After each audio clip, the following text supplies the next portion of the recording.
எங்க டீம் பேர் வந்து ஏரன் சயின்டிஸ்ட். எங்க ஸ்கூல் பேர் வந்து ஊராட்சி ஒன்றிய நடுநிலை பள்ளி நூக்கம்பாளையம்.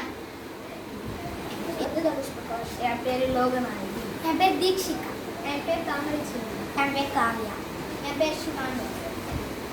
என்னோட ப்ராஜெக்டோட தலைப்பு வந்து நீர் மேலாண்மை.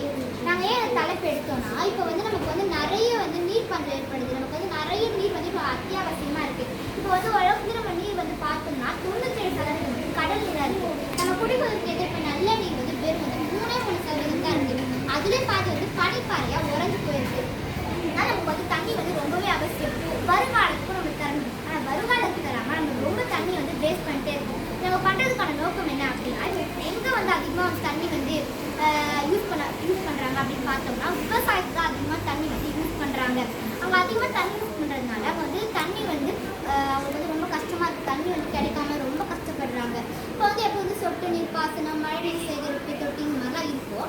நாங்கள் வந்து முல்ச்சிங் அப்படின்னு ஒரு ப்ராசஸ் இருக்கோம். முல்ச்சிங் அப்படின்னு என்னென்னா, நம்ம வந்து செடி வைக்கிறோம் இல்லையா, செடி வச்சுட்டு சுற்றி நம்ம வந்து பள்ளம் தோண்டிடணும். பழம் தோண்டிட்டு வைக்கோல், இலை, கல் இந்த மாதிரி இயற்கையான பொருட்கள் எல்லாம் போட்டு நம்ம மூடிடுவோம். இந்த மாதிரி மூடி வச்சுட்டோம் அப்படின்னா என்ன நடக்கும்னா, நம்ம தண்ணி ஊற்றும்போது அந்த தண்ணி வந்து டேரெக்டாக மண்ணுக்குள்ளே போயிடும். மண்ணுக்குள்ளே போகும்போது என்ன ஆகும்னா, அது சூரிய வெளிப்படும் போது அந்த தண்ணி வந்து நீராவியாக போகாமல் கட்டுப்பாடாக வச்சுக்கும். இதனால நம்ம தண்ணியை வந்து சேமிக்கலாம். இன்னொரு வழி கூட இருக்குது. நம்ம இந்த மாதிரி செடியில் வந்து பிளாஸ்டிக் இந்த மாதிரி போட்டுடணும். அது வந்து குட்டியாக ஹோல்ஸ் போட்டு சூரிய வெளிப்படுற மாதிரி வச்சிட்டோம் அப்படின்னா இது வந்து நீர் வந்து மேலே போகாமல் சூரிய ஒளி வந்து தட்டுப்பாட்டாக இருக்கும். நீர் போகாமல் தான் இந்த மாதிரி பண்ணுறதுனால நம்ம தண்ணியை வந்து கண்டிப்பாக சேமிக்கலாம். இது வந்து விவசாயத்துக்கு வந்து ரொம்ப வந்து பயனுள்ளதாக இருக்கும். இந்த மாதிரி பண்ணுறதுனால விவசாயத்துக்கு வந்து ரொம்ப யூஸ்ஃபுல்லாக இருக்கும். நம்ம வந்து எல்லா விவசாயத்தையும் வந்து கொண்டு வரலாம். தேங்க்யூ.